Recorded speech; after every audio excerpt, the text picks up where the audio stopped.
Welcome in the Vikings Now. I am your host, Patrick Seatman. Very exciting video that I'm making for you guys today. We're going to have some fun coming off that victory against the Detroit Lions yesterday. It is Overreaction Monday. I got a big name free agent that I think the Vikings can sign. Also going to be giving you guys the injury update with Dalvin Cook and why I don't think he should rush himself back and play against the New Orleans Saints. And I'll be giving you guys my overreaction from this 28-24 victory. This was a hell of a game. Up and down, back and forth. Well, mainly not back and forth. It was mainly the Lions controlling the game for about 3.5 quarters, and the Vikings finally striking with Kirk Cousins, the KJ Osborne, on that corner route in the back right of the end zone. It was fantastic.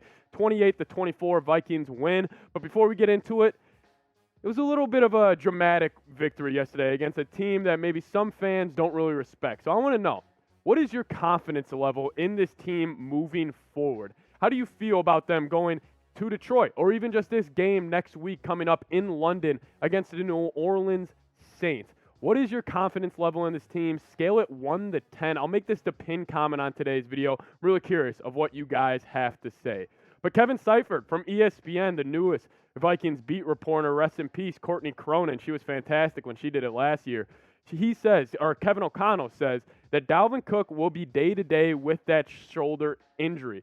Cook told Kevin O'Connell that he wants to play next week in London versus the Saints, but the team will conduct more tests to see what's best for him. If you guys don't know, Dalvin did dislocate that shoulder, but a dislocated shoulder nowadays, you can really bounce back and play on that the following week. But if you're looking at this Vikings depth chart, and this is kind of the main point that I'm going to make with Dalvin Cook playing or not to play against New Orleans, you got Alexander Madison, you got Kene Nwangwu, you got Ty Chandler. Those are 3 very solid running backs. I think there is no reason to rush Dalvin Cook back to this London game against the Saints. Listen, you guys know how it is. Traveling on flights, you kind of get off that plane, your body's a little stiff, you got to stretch out. Now imagine traveling overseas with a dislocated shoulder. If this was another situation where the Vikings didn't have competent running backs behind Dalvin Cook, I would say, you know what, it's a big-time game. It would be nice to get the 3-1, but I just think there is no reason Dalvin Cook should play, frankly, against the New Orleans Saints. Now, this is probably the most fun part about this video for me. Should the Vikings bring back Big Hungry, or better known as Linval Joseph? So some kind of notes about Linval. He's actually currently living in Minnesota, and he's still working out. You know, on his Instagram, I think it was about 2 weeks ago, he posted an Instagram story of him at the Vikings TCO practice facility, which is pretty cool to see. And also, I think he can play 20 to 25 snaps for this Vikings terrible run defense. The Vikings have been getting gashed on the ground day in and day out, or game in and game out. And I think even if he won't be a 3-down player like he was when he was with the Minnesota Vikings, if you can bring back Linval Joseph, he eats up blocks, and he can play 20 to 25 snaps on early downs to help stop the run, I say why not? And if you're looking at the Lions' offensive stats yesterday, total of 416 yards. We'll get into the Vikings' defensive stats a little later, but giving up 139 rush yards, over 100 yards in all 3 games so far. I think this is a kind of no-duh situation on to bring back Linval Joseph or Big Hungry. You know, he was great for the Minnesota Vikings. So I say, why not? Why not bring him back in? Why not have him be the anchor of this defense and another rotational piece next to Harrison Phillips and next to Dalvin Tomlinson, next to Jonathan Bullock? I just think this is a team that needs defensive line help, and I think Linval could be huge on first and second downs. Now, we're going to get into some overreactions. And this first one, Justin Jefferson can't get open. This is false.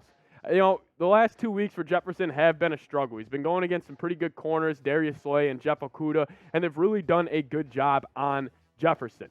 But, I mean, frankly, if you look at the last 2 games right now, 9 receptions, 68 yards, 7.5 yards per catch, and 0 touchdowns.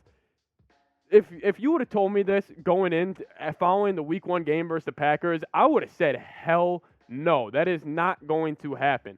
But I think teams, and we'll get into the picture later in a little film breakdown, teams are selling out to stop Justin Jefferson. And that's why finally yesterday, with guys like KJ Osborne and Thielen stepping up, they were open a lot. And Kirk did miss some throws yesterday to guys like KJ and Adam Thielen. But I really do think with Justin Jefferson, I do think with teams selling out to kind of stop him and using this kind of bracket coverage where they do have the main corner and then the safety floating on top. I think this will allow KJ and Thielen more down the road to get easier chances. Now, if you look at this play right here, so Jefferson is the dot right there. And then the one above that is the corner that was on Justin Jefferson. The safety came over and completely just ran that bracket coverage over the top. Now, this same exact play is actually the same play the Vikings ran on the game-winning touchdown. But if you see KJ right here, right there, he's running a deep crossing route.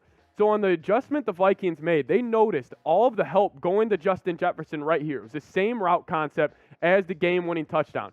They just sent KJ on a corner instead of this deep cross that they had him running. So I think if the Vikings can just kind of keep continuously building on kind of the defensive game plan that other teams are kind of deploying on Justin Jefferson, I think just over time, Jefferson will end up getting open more, and I think KJ and Thielen will really take advantage. But I'll ask you guys this. Do you trust that Jefferson will bounce back? Do you think this is just defensive game planning, really zeroing in on him? Or are you actually concerned that Jefferson can't get open anymore and he maybe has lost a step since week 1? I really doubt you guys are thinking that. Type Y for yes, type N for no.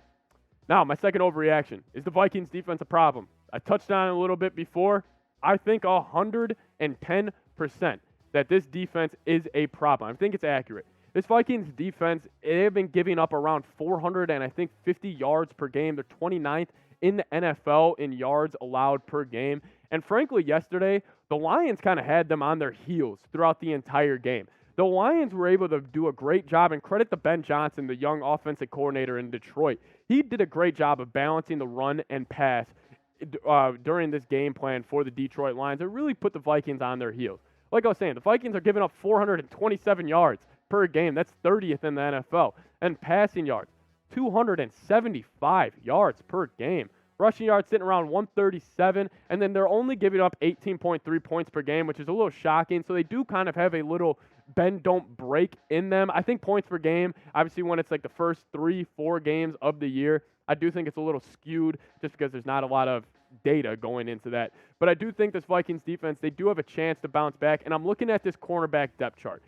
I think these guys are the key. I think the Vikings are very scared to run any type of man-to-man defense this year. It's been a lot of soft zone, cover 2 shell coverage. But yesterday, on the key third downs, Patrick Peterson had that huge pass breakup on that man-to-man defense the Vikings were running.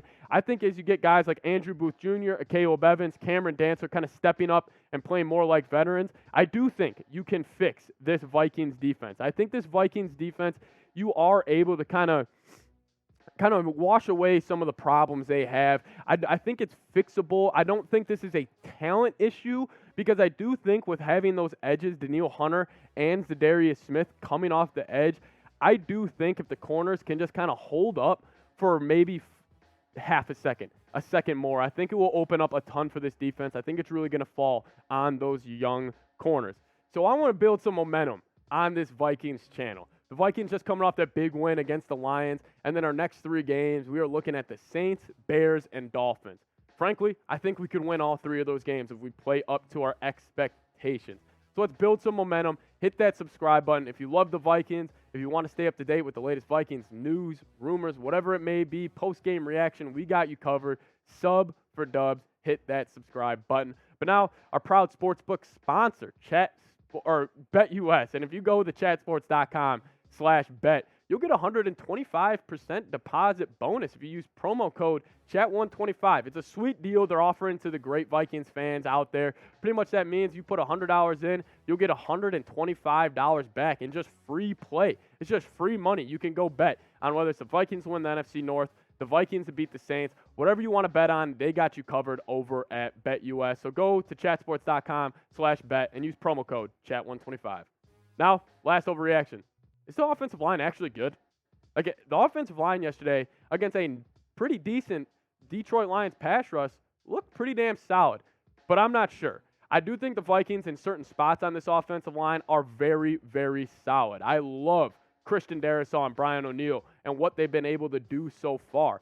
But kind of zeroing in on Christian Darrisaw, yesterday he had an 88.7 PFF grade. He had 47 pass dropbacks or pass protection reps, he gave up 0 pressures.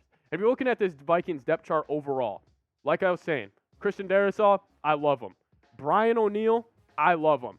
It's really coming down to the interior of the offensive line. I feel like a broken record here. Garrett Bradbury, Ezra Cleveland, Ed Ingram. This offensive success really comes down to them being able to kind of be like that wall for Kirk Cousins, because Kirk does not handle interior pressure well whatsoever. No quarterback does, but especially Kirk. Ed Ingram the past couple of days or past 2 games has really stepped up. He struggled in a couple pass protection reps against the Packers on key third downs, but yesterday he was pretty damn good. He was a mauler in the run game. I think Ed Ingram, he's almost got the run game side of it down so far, but I do think the pass protection, it is going to have to be something that he just catches himself up to speed with. Bradbury, he actually posted a 77.8 PFF grade yesterday, which is pretty solid for his standard. Ezra Cleveland, I've been saying this, he's either hit high or hit low. He is just up and down too much, and I just think if he's able to get more consistent play, Garrett Bradbury, he is who he is, and if Ed Ingram can step up, I think this offensive line could be something special, but I want to know what you guys think. Bye's coming up in Week 7. Vikings have 3 more games. We are sitting at 2-1 right now. What do you think the record will be? I think they have a chance to be 4-2, 5-1. The next 3 games being the Saints, Bears, and Dolphins. The Dolphins game is in Miami. That's obviously the toughest one. But who says we can't beat the Saints? Who says we can't beat the Bears? Who says we can't beat the Dolphins? This team has talent. What say you? What do you think the Vikings record would be going into the bye?